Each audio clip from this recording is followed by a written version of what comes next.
Robert Taylor, the journalist and broadcaster, regular with us on the programme, is back with us. Afternoon to you, Robert. Hello, Ian. Let's start then with this. They are still debating. It's a very thorough, it's a private members' bill, of course, but it's very thorough. Busy scenes in the House of Commons, impassioned stories, personalised, anecdotal stories on both sides of this. And that's, of course, what makes this, for many MPs, rather tricky if you don't necessarily have that anecdotal, personalised component to the argument.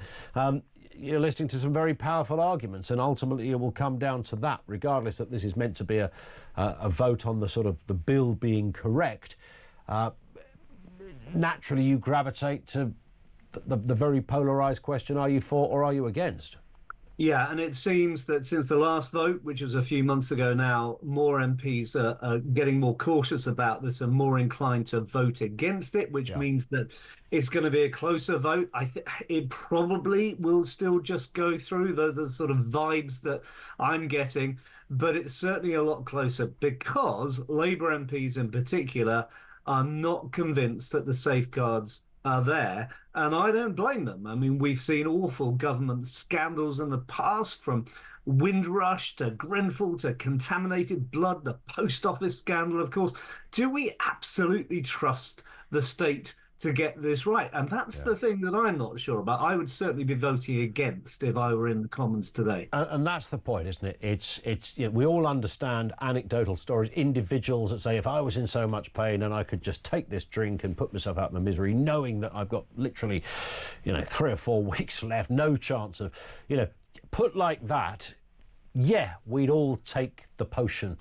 However, that isn't really the debate, is it? Because this is about what authority you give to the state. Well, it is. And I thought Diane Abbott actually made a very powerful intervention today. That's a phrase I've never used. Oh, hang on, Robert. No, sorry, we've booked the wrong guest, guys. You've got the wrong Robert's guest. gone mad. He's citing wisdom from Diane Abbott. Not for the first time, gone a bit mad in my case. But she is against this. And what she said was that she wouldn't want to put, and I quote, her life in the hands of a panel. And we can add to that a government-sponsored panel who now, I understand, are not actually going to have to see the patient. They're just going to read about the patient. Yeah. Do you really want to have a government-sponsored panel to decide on life and death? No High Court judges, by the way, any longer. And we're never absolutely sure how the patient feels themselves about whether they feel they ought to do it for their family against their own wishes. That's always the problem with assisted dying. Yeah, and it is literally that, isn't it? And the curious nature of this will never satisfy both sides, it seems, no matter how powerful the arguments seem to be. We'll watch with interest. Let's look at this story as well. Furious Brits stuck in Israel, very unhappy with the Foreign Office, who they say have been almost, non-existent and impotent in trying to evacuate them. And of course, they are trying to escape that onslaught of missiles coming from Iran. David Lammy apparently meeting with the Iranian foreign minister at some point. I'd love to be in that meeting. But nonetheless, if you are there and try to escape, this is a terrifying time. Yeah, and what they're all saying, of course, is the Foreign Office, I'm told, has evacuated the families of embassy staff, but has not given a way out for ordinary Brits who are in Israel. And they must feel absolutely terrible, these ordinary Brits. I mean, they are literally, bombs are raining down on them. I'm not surprised they want to get out. They need some support. This is when the state is needed. This is where we really need David Lammy and the Foreign Office to, if you will, pull their finger out. Yep. And I understand the immense frustration and fear of people, Brits in Israel at the moment. Yeah, spot on. It's not going to be easy. We're going to speak to one such person who's stuck there right now and doing their best to try and get out. And whatever happens with, Trump's decisions and the like, it appears that Iran, in the meantime, are perhaps even using, Trump's declaration that, I'll decide in a couple of weeks, as a kind of almost an open goal to continue, knowing that nothing's going to happen to them in that intervening time. Yeah, well, you just never know with Trump. I mean, he plays on inconsistency. He plays on who knows what I'll do. I don't even know myself what I'll do. And it can cause, of course, immense issues. I mean, God willing, there'll be some sort of peaceful resolution here.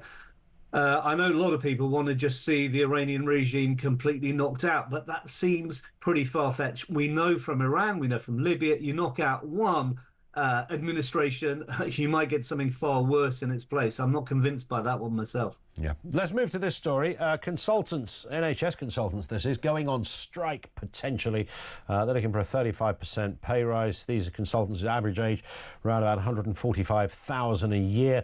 They're looking for this pay rise. The BMA wants a 14% pay hike this year alone, saying the government's 4% offer is a slap in the face. And we've seen this across different sectors of the NHS. But now we've got consultants who are already earning some good cash, and tempted to say those consultants probably do a little bit of extra work on the side as well in the private sector.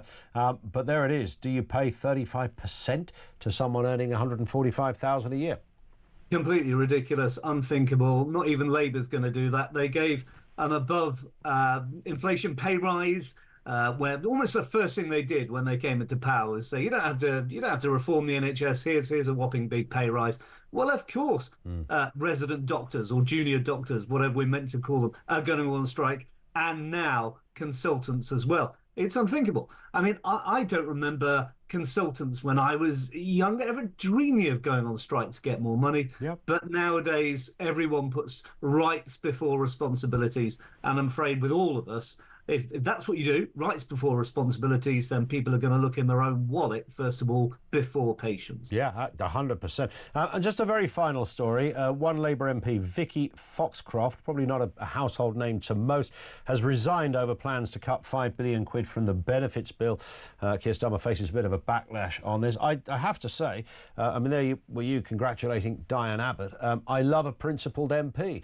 And if they have a very passionate view on whatever side it is, to the point that they will resign over it, I can understand there's some ramifications with doing that for, you know, what it means in your local constituency.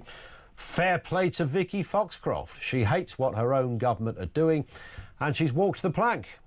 Yeah, I think, as you say, you know, fair for her. She's done it. But, you know, I'd say to her, well, why did you elect Keir Starmer in the first place? 100%. Yep. Do you think he pulled the wool over your eyes when he said in 2020, I'm going to be continuity Corbyn, I'm going to be governing from the far left, and then as soon as he gets into power, completely changes his mind? If you feel that Keir Starmer pulled the wool over your eyes, isn't time you start thinking about who the leader is and maybe get someone in a bit more principled? I think that's what I'd be saying to Vicky Foxcroft and others. Yeah, well, there's over 100 very angry Labour MPs, which could be decisive. One saying the cuts would have made George Osborne blush. And I remember back in the day when the austerity, as it was called then, which was never a particularly useful phrase because it didn't in itself mean very much until you got into sort of the detail. Never affected everybody, but it did affect some people, of course. And at the time, I remember having a guest on who was absolutely, you know, I thought they were going to pass out with anger. You know, I remember him saying they might as well pull the legs off their wheelchairs for what they are doing. I mean, they really thought that this was... I'm not suggesting it's great if you have a benefit cut, and of course there are some horrendous cases where the wrong people might have got targeted. But what's happened here is something that sort of goes a step further than George Osborne, and that's the rather... I don't want to smirk at that, but you can't help yourself, given that these are some of the very people that said that George Osborne was the Antichrist, and here they are voting for the very same thing. Yeah, I mean, I have some sympathy with Liz Kendall on this. Obviously, I'm in favour of reducing the size of the state. And when you consider that the number of people getting these personal independence payments is now 3.7 million people in the country, that's up from just over 2 million in 2019. So we've got almost more than 50% up in the last 5 years. Well, you know, what's happening? Why are all these people needing personal independent payments? I don't get why that's happened. And I think it's right that Liz Kendall should be trying to crack down on it. Trouble is, from the Labour MPs side of it, that's not why they came into Parliament. Indeed. Robert, have a cracking weekend. Thank you. Great to have you on as ever. Robert Taylor, journalist and broadcaster with us on the programme. Thank you to him.